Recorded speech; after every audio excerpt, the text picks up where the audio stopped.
menyampaikan Mm-mm. bahwa alat bukti rekam-rekam itu jadikan barang bukti. Pertanyaan saya gini, siapa orang yang merekam? Kapasitasnya apa? Ya. Apakah dia institusi, badan itu apa namanya, negara, Betul. KPK, kejaksaan, kepolisian? Ingat, belajar dulu, klik dulu di Google bahwa ada undang-undang yang mengatur barang siapa yang merekam-rekam seseorang tanpa izin, tanpa hak, dan sampai tersebar luas, itu ada pidananya. Ada pidananya, betul Mas, bener banget. Dimana kan kemarin sudah diakui sama seseorang yang bersaksi di pengadilan bahwa dia mengakui dia yang merekam. Ya kan?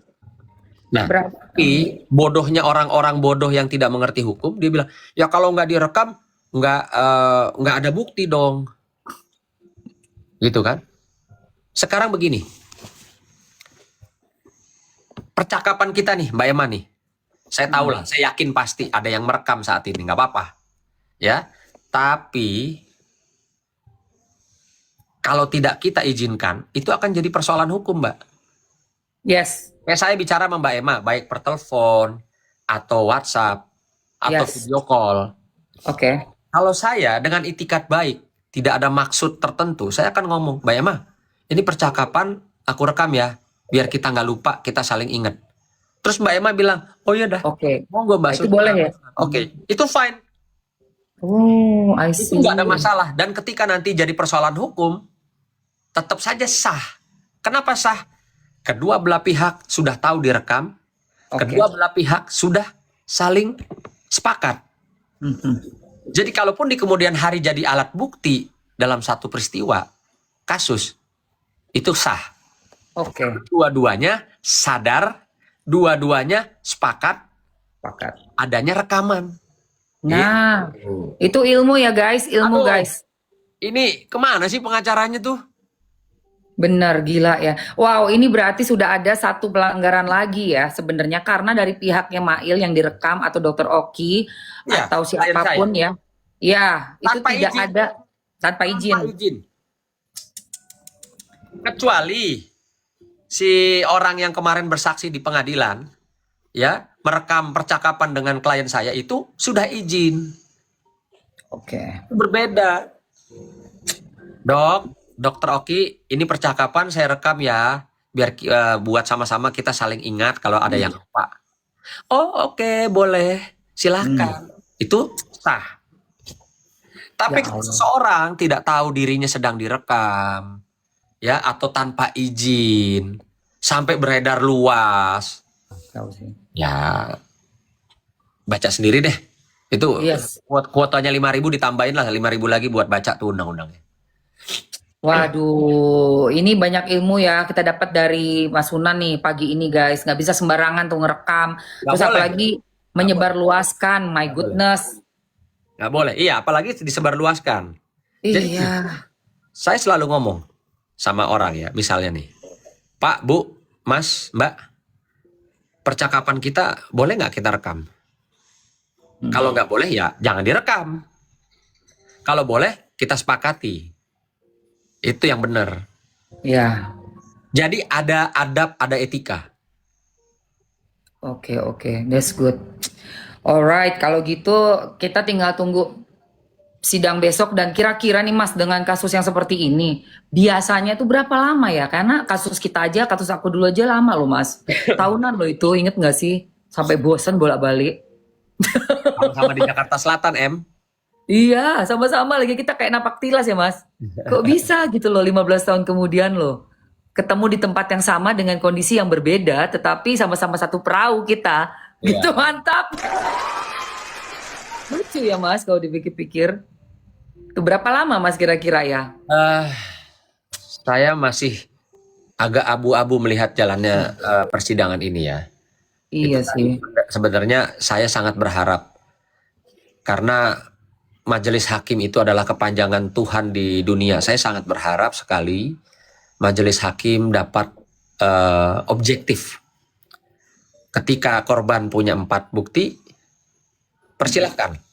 ketika terdakwa punya 4 bukti, persilahkan, gitu loh. Sehingga betul-betul equal, adil, seimbang. Iya. Jangan yang satu boleh, yang satu enggak. Nah itu kan jadi gimana gitu ya? Iya ya, benar-benar. Jadi kalau Karena menurut kita, kacamata saya loh, iya, benar. Itu kan pendapat kita ya, Mas ya. Karena kita juga masyarakat mau lihat betul-betul seadil-adilnya dan seterang benderangnya gitu. Karena gunanya pengadilan kan itu. nah Nah, gunanya pengadilan juga dengan adanya fakta-fakta persidangan, bukti-bukti, kesaksian, itu yang nanti akan disimpulkan dan menjadi kebijakan atau satu keputusan majelis hakim. Jadi misalnya nih, oh ternyata berdasarkan alat bukti, berdasarkan keterangan saksi-saksi, saksi ahli, ternyata Nikita Mirzani itu lebih pantas pasalnya di pencemaran nama baik, bukan ya. di pemerasan, bukan di TPPU. Itulah gunanya pengadilan. Oke, betul, betul, betul, betul. Itulah gunanya pengadilan. Berarti masih panjang juga nih berarti Mas kalau begini. Ya, kita masih harus menunggu lagi lah beberapa mungkin minggu atau bulan ke depan ya. Ya, tapi nggak sampai Lebaran tahun depan lah. Lebaran tahun depan, buset lama banget Mas. Ya, kalau gitu kita nggak usah nunggu Lebaran monyet lah. Nunggu Lebaran Nah, panda aja. itu. Lebaran panda. Lebaran panda. Nah, iya, ini juga pada panas banget sama panda kan. Jadi ya Tapi mungkin saya kasih kalau tahu ya teman-teman, nah, baik yang berpihak kepada eh, siapapun lah. Jadi apa yang dilakukan sama gerombolan tersebut itu adalah tindakan-tindakan yang sangat-sangat pinter kalau saya bilang. mm, mm. Kebalikannya pinter guys. Artinya tanpa dia sadari, dengan dia pikir dia jago, dia hebat, dia merasa nggak ada orang yang berani sama gerombolan mereka, mereka lupa. Mereka sedang meninggalkan jejak-jejak menuju ke kerangkeng besi. Yes, benar. Ini Itu. jejak digitalnya, ini kembali kesalahan yang kedua kali, Mas. Hmm.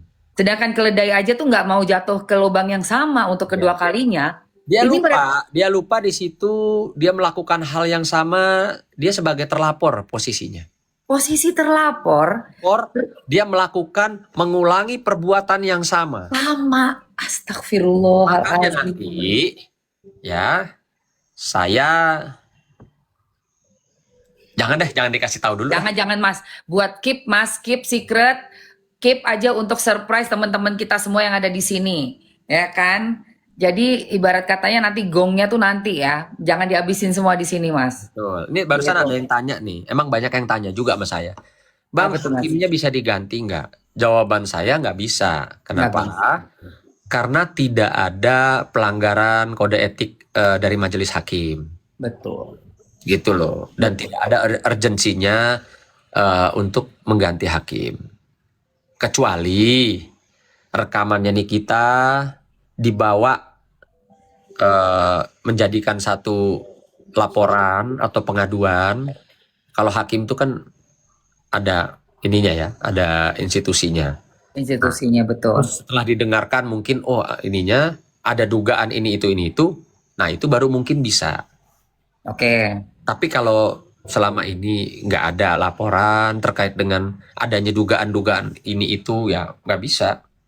Tetap jalan sebagai hakim yang sudah ditunjuk dari awal, guys. Betul. Nggak Ini bisa banyak sekali sembarangan. soalnya pertanyaan seperti itu banyak sekali. Iya betul, nggak bisa main sembarangan ganti. Nggak bisa. Widih, Mas Sunan dapat bola. Wow. Wow, thank you banget loh untuk supportnya nih buat kita berdua di sini teman-teman ya. Luar biasa supportnya. Keren ini- banget. JPU-nya bisa nggak Mas? Tuh ada yang nanya, JPU gimana? JPU tarik-tarikan rompi. Aduh. Sama juga kok jawaban saya. Artinya ada nggak laporan dari pihaknya Nikita ya kepada apa namanya ke kejaksaan gitu loh. Ya. Ke kejaksaan juga ada istilahnya, kalau kayak di polisi juga ada propamnya ya gitu loh. Kalau ada laporannya terus memang ditemukan, oh iya nih, ini orang melanggar gitu ya. Nah, itu baru. Jadi segala sesuatu guys, kita ini nggak bisa berdasarkan apa keinginan kita, nggak bisa barbar gitu ya. Artinya semua kalau bicara hukum tuh ada aturannya, ada mekanismenya, ada prosesnya gitu. Iya, benar-benar Bisa ya. aku suka nih sama jaksa sama hakim ini ganti, atau kita teriak-teriak ganti ganti ganti, nggak bisa. Nggak bisa teman-teman, ada proses dan ada aturannya di situ. Nggak bisa. Yang berhak mengganti ya institusi terkait gitu, bukan karena kita masyarakat merasa harus ganti Ya, terus jadi diganti. tapi juga harus ada dasarnya.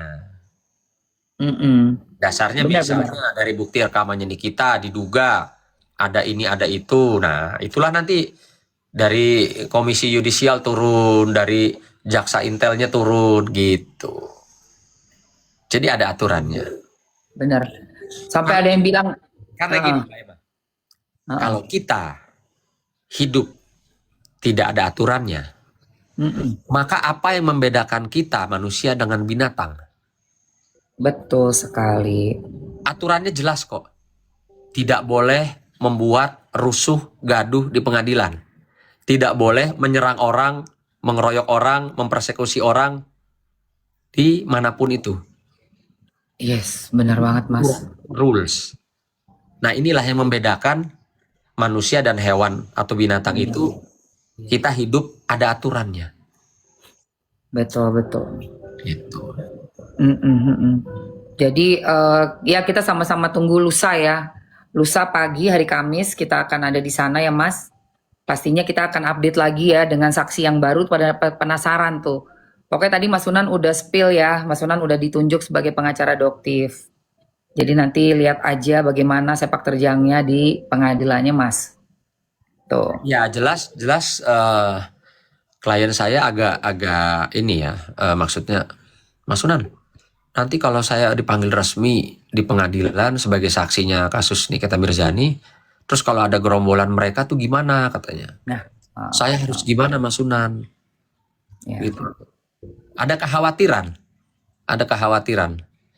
sehingga ya tentunya nanti kita lihat lah ya, kejutan apa lagi yang gaya saya atau cara saya untuk melindungi klien saya. Karena ini termasuk klien yang krusial loh Mas. Iya. Sangat. Jadi Mas Sunan memang harus ekstra careful sih, bener. Setuju Ya. banget itu. Artinya tetap mempersiapkan diri dari ancaman, serangan, ya kan? Ya. Dan apapun itulah untuk melindungi klien. Kita bantu doa semua ya teman-teman ya yang menyaksikan dari rumah. Tolong bantu doa untuk Mas Sunan, untuk Doktif, untuk Mamski, buat teman-teman juga yang sudah mensupport kasus ini dan ingin mendapatkan keadilan yang seadil-adilnya untuk Nikita Mirzani pastinya. Itu sih by Mas. the way Mbak Emma, saya kemarin sempat memposting foto saya. Ya. Foto saya dengan siapa namanya? Oh, sorry. Saya sempat memposting foto saya lagi berada di kediamannya FS. Oh. Ya, saya lagi sama suaminya FS. Oh, oke. Jadi infonya banyak sekali yang bertanya, digoreng. Oh, Bang Sunan mau lakukan apa? Negosiasi apa-apa gitu. Perlu digarisbawahi, termasuk klien saya Dr. Oki sampai nanya, Bang Sunan, ngapain kok Bang Sunan ada di rumah sana? Ada apa Bang Sunan? Katanya. Saya cuma ngomong gini, Dr. Oki, tidak ada sejarahnya seorang Sunan Kalijaga ya berkhianat kepada kliennya. Tidak ada. Itu dulu yang Dr. Oki harus tahu dan pastikan. Jadi keberadaan saya kemarin di kediamannya suaminya FS itu tidak ada kaitannya dengan perkara apapun. Oke. tidak ada keterkaitan dengan kasus yang sedang berjalan saat ini. Iya. Ya, bahkan ada yang ngegoreng juga bilang, Bang Sunan nyari si babunya FS ke rumah sana karena kemarin pada preskon di rumahnya FS. Saya bilang, Ampun. saya nyari di mana? Saya bilang, nyari emang saya kalau mau nyari apa gitu loh. Mau nyari di kamar ruang utama, nyari di area kolam renang, nyari di area kamar pembantu gitu kan? Enggak, gitu loh. Berarti intinya guys, sedang ada pastinya sesuatu hal yang lain. Iya, Ya. tidak ada kaitan sama sekali. Ya. Karena ini kan Mas Sunan ini profesinya adalah advokat, pengacara. Oke, bukan kayak yang berantem sini terus jadi gimana. Pasti ada sesuatu hal yang sedang diurus. Oke. Yang pasti, yang perlu saya Gitu sampaikan loh. ini sebagai klarifikasi juga mungkin ya. Ya, Kehadiran saya di rumah eh, apa namanya FS. bapak suami dari Ibu FS itu Mm-mm. sama sekali tidak ada kaitannya dengan perkara yang sedang berjalan dan perkara yang saya tangani. Itu Nomor dia guys. satu, saya tidak pernah terfikir untuk mengkhianati klien saya. Mm-mm. Oke, apapun itu.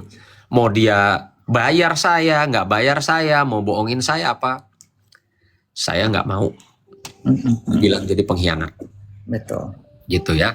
Jadi kehadiran saya kemarin itu saya klarifikasi tidak ada kaitannya Nggak ada kaitannya. dengan kasus yang berjalan, tidak ada kaitannya dengan Dokter Oki, Betul. tidak ada kaitannya juga dengan yang kata orang-orang ramai dibilang apa babunya FS lah, nggak ada kaitannya, Nggak ada kaitan. nggak ada kaitannya. Dan nggak perlu juga di-explain Mas kalau ada suatu Ya. hal yang confidential karena kan profesi ya. Confidential itu nggak perlu di-explain di sini, nggak perlu saya. Yang penting Mas Sunan sudah melakukan Klarifikasi. klarifikasinya, tidak ada hubungannya dengan kasus yang sedang ditangani sekarang dengan Dr. Oki dan Nikita Mirzani. Juga sudah melakukan tugas yang sebaik-baiknya sebagai pengacara adoptif juga. Yang mana kita fokus aja dengan perannya Mas Sunan dan tugas kewajiban Mas Sunan di dalam sini. Gitu loh guys. Ya. Gitu guys ya. Ada yang bilang juga tuh, itu jadi pengacara suami nepos ya Pak? Enggak. Iya itu urusannya Mas Sunan. Ada hal-hal yang confidential guys. Lu gila aja semua mau di-share di sini. Gue juga nggak mau. Jangan, gue nggak mau. No. Ini kan kita sebatas TikTok ya, teman-teman ya. Jangan terlalu dalam. Aku juga nggak mau terlalu dalam yang kayak gitu-gitu ya. Kalian tuh nggak usah menggiring-menggiring ke situ. Mamskinya yang nggak mau. Mamski tidak berkenan Mas Sunan mengklarifikasi sampai terlalu dalam kan. Aku nggak mau disangkut pautkan dengan apapun itu Mas. Kerjaanku ini kan TikToker gitu loh. Jangan terlalu dalam ke situ, aku nggak mau. Kayak kemarin yang kejadian insiden penyerangan di pengadilan itu terhadap klien saya Dr. Oki oleh segerombolan orang yang ya kalau jujur nggak kenal, saya memang nggak kenal mereka loh. Bahkan ada yang pakai masker, teriak-teriak, rekam-rekam. Ini kayak dunia apa ya gitu loh. Maksudnya kayak orang tidak tahu aturan, tidak tahu adab, bahwa ini ruang persidangan yang perlu ketenangan, perlu fokus. Yes. Bukan yang pakai masker, gerombolan datang nyerang klien saya, video-videoin klien saya, teriak-teriak. Inilah saya bilang yang membedakan kita manusia dan hewan itu adalah aturan. Gitu. Benar Mas. Nah, ya saya mencoba memahami. Saya hadir di situ mendampingi klien saya, ya, secara profesional dan dibayar mahal, ya, gitu ya. Karena saya mintanya, saya mengajukan kemarin tuh berapa M ya sama Dokter Oki. Tapi akhirnya disepakati sekian lah kan gitu. Ya. Yang sampai sempat rame itu dibilang Sunan dibayar Dokter Oki 5M itu, ingat 5M. Pokoknya kalau udah masuk sosmed cukup banyak yang diberikan Dokter Oki, tapi ya karena kita sifatnya profesional, jadi nego. Nego, iya bener Mas. Nego. Kecuali saya ngancem, Dok, lo kalau nggak ngasih gue 5M lawyer fee, gue nggak mau dampingin lo. Biarin aja lo masuk penjara. Nah, itu beda. Beda, bener Mas. Beda. Ini kan ada nego. Saya mengajukan sekian M, Dokter Oki mengajukan gimana Bang kalau segini? Ya udah oke, kan gitu. Benar-benar Ada Mas. negosiasi profesional. Benar. Ya. Ya. Ini contoh. Contoh bukan saya ambil dari orang lain, tapi contoh yang terjadi saya alami dari diri saya. Saya ngajukan Dokter Oki kemarin lawyer fee sekian M. Ya Dokter Oki ngajak saya nego.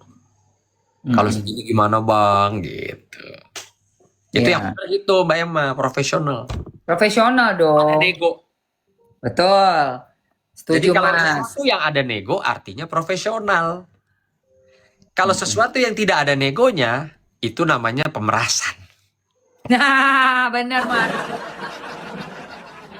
Masuk lagi, masuk lagi, masuk lagi. Berarti ada kesepakatan karena Yes. nego disetujui sebenarnya secara prinsip, profesional ya teman-teman. Iya Mas, sebenarnya dapat Mbak semua Emma, poin. saya tuh tidak pernah mau mencontohkan kepada masyarakat sesuatu yang kata orang. Tapi apa yang saya sampaikan dari tadi, itu adalah apa yang saya alami pribadi. Betul. Tadi kan saya udah cerita saya diperas. Saya nggak mau diperas karena saya nggak melakukan kesalahan. Saya lawan, saya laporin, kan gitu. Ya, betul Mas. Kayak tadi barusan, saya sama Dokter Oki dalam hal lawyer fee, jasa hukum, saya ajukan sekian M. Dokter Oki bernego dengan saya, sepakat. Itu profesional. Yes, betul Mas. Ya kan? Kalau pemerasan itu saya akan bilang, Dokter Oki, lo kalau nggak bayar gua seperti yang gua ajukan sekian M, awas lo ya, nanti masuk lo ya. Udah deh Bang Sunan, iya deh Bang, saya kirim ya Bang, saya kirim. Nah, itu pemerasan, baru. bos. Yes, benar. Pemerasan. Ini udah ada nego, udah bisa ngatur juga termin pembayarannya lagi untuk yang tahun depan. Yes. Itu udah masuk Gimana lagi. pemerasannya? Makanya Mas, aduh udahlah. Kita di dalam sama-sama melihat dan memantau, mengawal kasus ini ya Mas. Kita kayaknya tunggu aja deh proses berikutnya nih dari Kalau saya memang berkapasitas Mbak Emma. Berkapasitas dalam kasus ini karena saya resmi kuasa hukumnya Dokter Oki. Dokter Oki. Iya, betul. Nomor klien saya ya. Catat garis bawah. Nggak ada. Klien saya. Saya minta sekian M, secara resmi saya ajukan sekian M, tapi dinego sama beliau dan kami sepakat, kami terima. Itu profesional. Yes, betul banget Mas. Benar banget. Aku saksinya karena kan dulu Mas Sunan juga sama aku kan mengawal kasusku tahun 2010. Ini guys, ini salah satu klien saya yang bisa nanti menjadi saksi ya bagaimana sih seorang Sunan. Karena gini Mbak, si Leci itu kemarin dia ngolok-ngolok saya, dia bilang Sunan mungkin nggak suka Leci, tapi klien-kliennya dimakan kan, suka kan sama klien. Nah, nanti sekarang ini Mbak Emma, ini mumpung ada Mbak Emmanya nih. Mbak Emma di tahun 2010 adalah salah satu, bisa dilihat nih. Ayo yang kuotanya 5.000 di-up lagi, bisa search di Google. Tahun 2010, Mbak Emma Waroka adalah artis yang paling hot dan seksi. Betul, bener banget. Pertanyaan saya Mbak Emma, ini jujur di hadapan 9.800 orang. Ya. Saya sebagai pengacaranya Mbak Emma Waroka pada zaman itu, saat itu. Pernah nggak saya genit sama Mbak Emma? Nggak pernah sama sekali, sopan banget, profesional Mas Sunan. Atau mengajak sesuatu yang negatif sama Mbak Emma? Nggak ada. Mas Sunan tuh profesional banget, orangnya juga helpful, bener-bener kalau udah masuk ke kasus itu Mas Sunan pasti bantu banget mendampingi itu kemana aja, nggak pernah kenal lelah loh. Terus juga sangat sayang sama istri. Aku lihat itu Bang, ingat nggak yang kita pergi makan, Mbak Edinya juga dateng. Aduh, aku memuliakan istrinya. Jadi waktu Mamski kasus itu 2010 sampai 2012 tuh Mas, hampir 2 tahun tuh kasus, kenal Mas Sunan. Gak ada sedikit pun genit atau apa. Bentar deh, aku jadinya curiga nih si Leci ini. Karena waktu udah kasus ini memanas, ada beberapa komen itu bilang, lu pernah sama Sunan ya? Hah? Oh, demi Allah Mas, aku sampai, hah? Gue sama Sunan. Oh, berarti ini sumbernya, oh bisa jadi nih Mas. Nggak ada, ini saya ngomong nih pagi hari ini jam 9:20 demi Allah demi Tuhan. Pada saat saya menangani kasus Mbak Emma Waroka yang tahun 2010 itu, saya tidak pernah Ngapa-ngapain. ngapa-ngapain, aneh-aneh, gitulah pokoknya. Nggak ada. Demi Allah ya teman-teman ya, Mas Sunan sangat profesional. Jadi itu omongan si Leci, aduh, aku tuh gini loh Mas, karena aku nggak mau nanggepin dia udah aku eliminasi, jadi di blok semua, aku blok semua, karena aku nggak mau terganggu konsentrasiku kepada fokus masalahnya kasusnya, Kalau gitu aku Mas. sih nggak aku blok, Mbak. Biarin Oh, aja dia tetap bisa ngelihat aku. Karena terakhir itu dia masih, kalau saya buka Instagram saya, dia masih ngikutin saya, fallback dia masih follow saya. Saya nggak follow oh sih. alah, oh gitu. Kalau aku emang aku nggak mau ngelihat dia Mas. Jadi biar aku ini supaya menyaring juga. Jadi ada beberapa memang sengaja aku eliminasi. Soalnya aku mau fokus banget sama si kasusnya ini loh. Mungkin aku jadi baru tahu dari Mas Sunan juga karena memang ada beberapa komen yang bilang kamu udah pernah ya sama Sunan. Oh, lu kan sama Sunan titik-titik. Ya Allah. Parah ya. Gila sih serangannya sih membabi buta sih menurut aku. Ya, Ya itu itulah. pola mereka memecah konsentrasi. Ya, Pola itu mereka. Mas. Pola Ya, mereka itu. termasuk yang ada miss gosip juga kan. Akhirnya blunder menyenggol-nyenggol skincare owner brand skincare yang satunya yang gede juga. Iya dong si Mbak. Wah, oke oke oke. Lucu Kemarin ya. saya pas sidang Dokter Oki itu, Mm-mm. saya persis ada di barisan mereka. Jadi Oh, samping saya itu ada seorang perempuan yang pakai dress code biru-biru gitu ya. ya, Orangnya gemuk gitu ya. Terus nggak tahu, saya baru tahu kalau orang-orang bilang itu Miss apa namanya? Miss Gosip. Saya persis saya Ini liatin gitu kan. Dia diem aja nggak gimana sih gitu. iya. Dan saya Jadi persis ada di belakangnya FS, persis ada di belakangnya RG gitu kan. Mengawal jalan persidangan tuh saya ada di sisi mereka, maksudnya ada di barisan mereka. Saya kebetulan dapat tempatnya di situ gitu. betul Mas. Betul Mas. Gak apa-apa, bagus sih. Sebenarnya nggak ada masalah kita duduk dimanapun. Betul. Ya dong, kita boleh kok duduk dimanapun gitu. Oke oke. Oke lah Mas kalau begitu. Oke. Ya udah deh, kita lanjut lagi ya Mas. Aku tak jualan dulu. Berarti kita jumpa Kamis lah ya. Saya pastikan gini Mbak, kalau saya datang ke pengadilan Jakarta Selatan, sidang Nikita Mirzani, tidak berkapasitas juga nggak enak Mbak. Yes, betul. Tapi saya pastikan kalau memang klien saya Dokter Samira atau Doktif dipanggil sebagai saksi, saya pastikan saya akan hadir dampingi.